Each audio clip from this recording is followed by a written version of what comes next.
یا شمنی زویا چرته یې پاسه ناوخته دی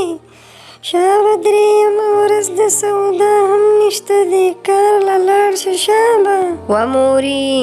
دلته په دې کمره کې یم درالمه ښه ځمه کار له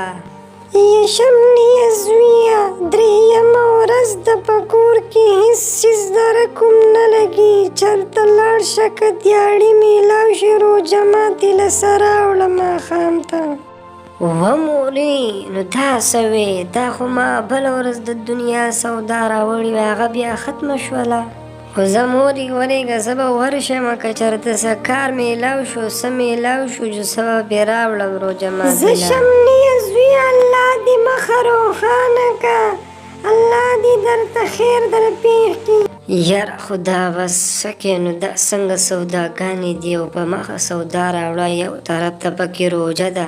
هلته سړی چې راوځي په روژه کې هم د دې کارونو نه خلاصېږي او چې بازار ته لاړ شي اکثر پکې کار هم میلاو نه شي زه دې مارکېټ ته ورځم که چا سره دیاړي میلاو شي زرغون ګل کاکا سلام علیکم وعلیکم سلام بچیا زرغون ګل کاکا خیر دی خو که چېرته څه کار در سره وي دیاړي چې وکمه یاره شمنیه زویه تا ته ښه پته ده چې رارونه بیخي ښکته دي او روژه هم د کار داسې نشته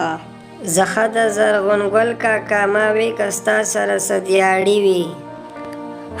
خدایه پاکه ته راته خیر راپېښ کړي دغې سټاپ ته ورځم او چېرته مزدوري راته میلاو کړي خدایه چې مور له ماښام ته روژه ماتې د سوې سم هی خدایه پاکه بس دلته به کښېنمه کیدی شي چې څوک راشي او دیاړي چېرته میلاو شي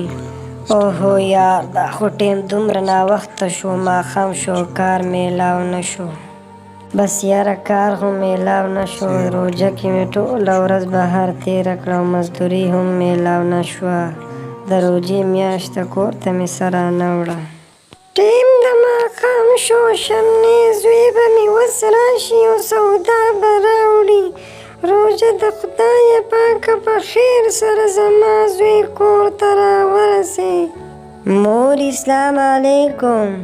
وعلیکم سلام بچیه تا خو ناوخته کو شمنې زویه ټیم د روژه ماتې نږدې دی تا خو سودا هم رانه وړه و مورې نو څه به درته ووایم سهار هسې لاړم ټوله ورځ مې تېره کړه هغه زرغون ګل کاکا پسې هم لاړم د هغه سره مو دیاړي میلاو نه شوه بیا په بس سټاپ باندې مې ټوله ورځ تېره کړه خو هېڅوک هم رانه له دیاړي میلاو نه شوه بچیه زه راځه په دې اوبو باندې به روژه ماتې وکړو او بله ورځنۍ ډوډۍ ده په هغې به ګزاره وکړو یا الله پاکه ته په دې غریبانانو باندې خپل رحم وکړي السلام علیکم ورحمت الله وبرکاته دوستانو څنګه حال دی امید دی چې ټول به روغ جوړ یې څنګه چې تاسو ته معلومه ده چې زموږ د ویډیو غرض او مقصد هم دا دی چې د رمضان المبارک ښکلې او ښایسته میاشت روانه ده او په دې کې بعضې غریبانان داسې وي چې هغوی د هغې ګټې وټې وس څوک نه او د هغې ورځ مزدوري خو بعضې ورځې داسې راشي چې هغوی ته مزدوري میلاو نه شي نو پلیز زه تاسو ټولو ملګرو ته دا درخواست کوم چې د دې غریبانو سره مدد وکړئ چې دې زموږ سره شریک شي